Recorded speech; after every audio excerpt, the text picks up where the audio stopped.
C'est une figure. C'est une figure. Vraie figure. C'est une figure plus d'ailleurs par les chansons que par sa présence. Que par l'identité. Ouais, on le voyait assez peu dans des émissions en fait. Herbert Léonard. Pourtant, je l'ai peu entendu en interview pour tout vous dire. Oui, parce que je pense qu'il n'avait pas forcément un point de vue à exposer. Mais c'est la génération de Johnny Hallyday. Ils sont tous ces gens qui s'étaient nés au début des années 40, qui arrivent aujourd'hui à 80 ans, puisque lui avait célébré ses 80 ans le 25 février dernier déjà. Et puis qui ont mené leur carrière. Alors lui, Herbert Léonard, il a deux carrières. Une première carrière, c'était les années 60. C'est Lee Hallyday, le cousin de Johnny, qui faisait les Hallyday sur scène, etc. dans les années 50, qui l'a produit au départ. Et puis, malheureusement, alors il a fait quelques tubes dans les années 60, évidemment, mais surtout, il a eu un grave accident de voiture en 1970, ce qui l'a totalement immobilisé et défiguré.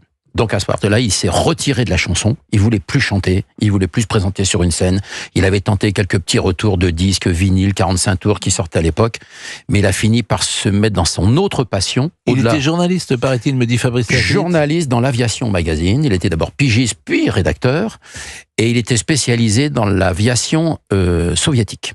Il connaissait tout, c'est-à-dire qu'on faisait appel à lui. Au moment de la guerre froide, d'ailleurs, on faisait beaucoup appel à lui pour justement en savoir davantage sur la concurrence face au bloc américain et quelle était la force finalement de l'URSS à l'époque. Et puis un jour, il y a une bonne fée qui est passée par là, une bonne fée qui s'appelle Vline Buggy.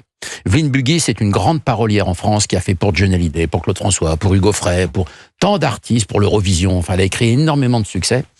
Et elle a eu cette idée de le faire revenir avec une mélodie forte de Julien Lepers, qu'elle avait rencontré grâce à Claude François, et 3 ans après la mort de Clo-Clo, il décide d'aller manger chez Félix à Cannes, et d'échanger l'une ses mots et l'autre sa musique.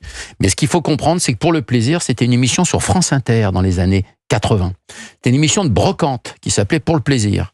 Et c'est en écoutant cette émission de brocante sur une radio d'État que Vline Buggy aura la bonne idée d'appeler sa chanson Pour le plaisir, qu'elle adaptera à la vie de séducteur de Herbert Léonard. Parce qu'il faut rappeler, Pascal, c'est que le public d'Herbert Léonard, c'était pas les filles qui couraient derrière Johnny, Clo-Clo ou Sylvie Vartan.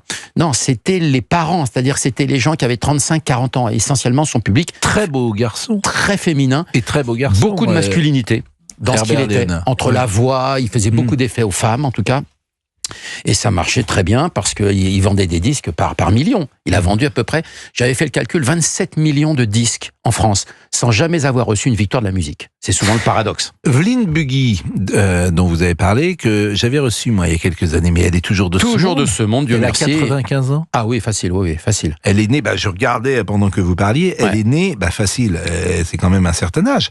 Elle s'appelle Vline. Evelyne de son Yvonne Conip. Oui. Et elle est née le 28 septembre 1926. Ouais. Dans le 17e arrondissement de Paris. Donc elle est plus proche des 100 ans.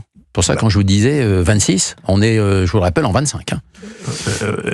Oui, mais vous avez parfaitement raison. Pourquoi j'ai dit 95 ans? Parce que 95, c'est l'âge de Hugo Frey en ce moment. Oui. Non, mais là, elle est, 2 mai, je me trompe, 2 mai 1929. Ah, 29, d'accord. Voilà. Elle avait, vous savez pourquoi je connais son âge? Parce qu'elle avait pile 10 ans avec Claude François. Pile. Donc il l'appelait sa grande sœur de 10 ans. Parce qu'il était de 39. Il était de 39. Absolument. Bien sûr. Donc elle a le même âge qu'Hugo Frey. Lui est du 18 août 29. Et Evelyne était de la même année qu'Hugo Frey. Et c'est vrai que c'est une des très grandes parolières avec Pierre Delanoë. C'est peut-être la plus grande. Bien sûr. Est-ce qu'on peut écouter Château Vallon? Moi j'aime bien Château Vallon par exemple. Énorme. Alors j'ai appris, mais c'est vous allez le dire là. Je vous l'ai expliqué, puisque la musique, c'est Vladimir Cosma. C'est fou quoi. C'est-à-dire que le génie qu'est Vladimir Cosma.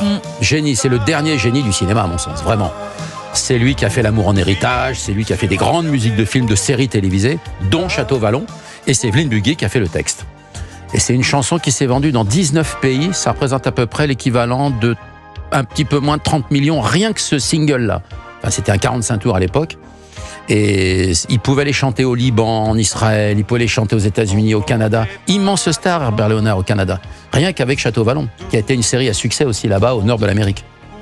Château Vallon, c'est une série qui est... C'était un Dallas À la française, C'était sur Antenne 2, qui est de c'est ça 1985. Voilà. Et moi, je me souviens, il y avait Georges Marchal, il y avait Raymond Pellegrin, il y avait Chantal également, Nobel. il y avait Chantal Surtout, Nobel, il y avait bien sûr. Luc Méranda, Voilà. il y avait un vieux sociétaire de la comédie française qui s'appelait Jean Davy, je ne sais pas si vous vous souvenez. Il y avait également François Perrault, qui était un acteur merveilleux. François Perrault, un jour, il faudrait presque faire une biographie de François Perrault, parce que c'est un comédien, je ne suis pas sûr que tout le monde connaisse son nom, mais tout le monde connaît son visage. Ouais, je suis d'accord. Parce qu'il est très présent dans les films des années 70, dans le cinéma des années 70.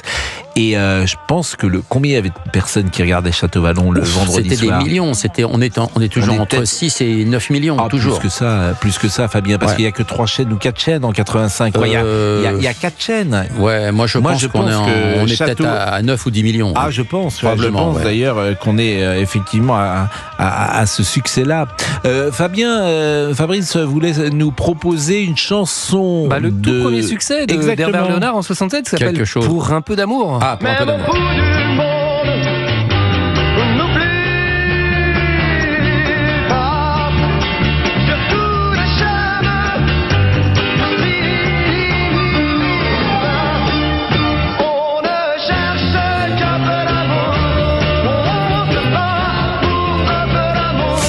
Et vous vous rendez compte ce que je lis? Alors, faudrait vérifier parce que les fiches Wikipédia ne sont peut-être pas toujours. Il y aura des erreurs, ouais. Voilà, mais Château-Vallon remporte un immense succès. Est-il écrit? Le premier épisode réunit près de 14 millions de téléspectateurs et le deuxième 17 millions, ce qui constitue un record dans l'histoire de la télévision, faisant du feuilleton un phénomène de société. Total. Télé 7 jours assure que le Dallas français est plus sage que son modèle américain. Mais bon, nos amis jeunes gens peuvent pas comprendre parce qu'ils ont grandi dans une autre époque. Mais il y avait que 3 chaînes. Nous sommes d'accord. Essentiel. En 85, il y a que 3 chaînes. Il y avait Canal, ça faisait 4. Et Canal, ça faisait 4. Bon, mais Canal vient de naître. Qui avait un an, novembre 84. Voilà, donc il y a combien de... Bon, donc s'il y a 3 chaînes, c'est un vendredi soir. 50 millions d'habitants en France. Sur la 3, il y avait généralement Thalassa, c'est parce qu'il faisait le plus d'audience. Donc t'as 40 millions de gens, tout le monde a la télévision en 85. Et beaucoup de gens la regardent le soir. Donc effectivement, c'est... Donc ce qui fait que notre génération a les mêmes souvenirs. Puisqu'on a regardé les mêmes choses. Voilà. Moi, j'ai regardé Château-Vallon. C'est ce qui rassemblait un pays. En tout cas, j'ai regardé Château-Vallon. Alors, c'était le vendredi soir, j'étais déjà 20 ans, 21 ans, je me souviens, je regardais, et puis après, je chantais. Mais je voulais voir Château-Vallon parce que Chantal Nobel a été magnifique, et c'était plutôt bien fait, c'était un bon feuilleton. Et la France s'est divisée quand les paraboles sont arrivées. Oui, parce qu'on a capté les chaînes d'autres frontières. Oui, bien sûr. Bon, écoutez, on aura souvent une pensée, évidemment, pour lui. Il est 12h47. Alors là, ça c'était Quand tu m'aimes. Il y avait eu un problème parce que ton triangle d'or, à un moment, il parle dans la chanson, ce fameux triangle d'or. Oui. Alors des fois, il y avait des bips quand on passait le disque sur certaines radios, bien sûr, bon mais au même titre que quand il était une fois avait fait J'ai encore rêvé d'elle avec les draps s'en souviennent, par exemple. Il n'y avait pas des bips quand même. Ah non, à l'époque, non. Mais il y a des radios qui ne voulaient pas passer la chanson d'Était une fois, comme il y en a qui ne voulaient pas passer Quand tu m'aimes. J'ai encore rêvé d'elle si fort que les draps s'en souviennent. Eh oui. C'est beau, non? Et dans l'histoire de la chanson, Monique Lemarcy, qui dirigeait une grande radio à l'époque, de la rue Bayard, elle avait refusé cette chanson.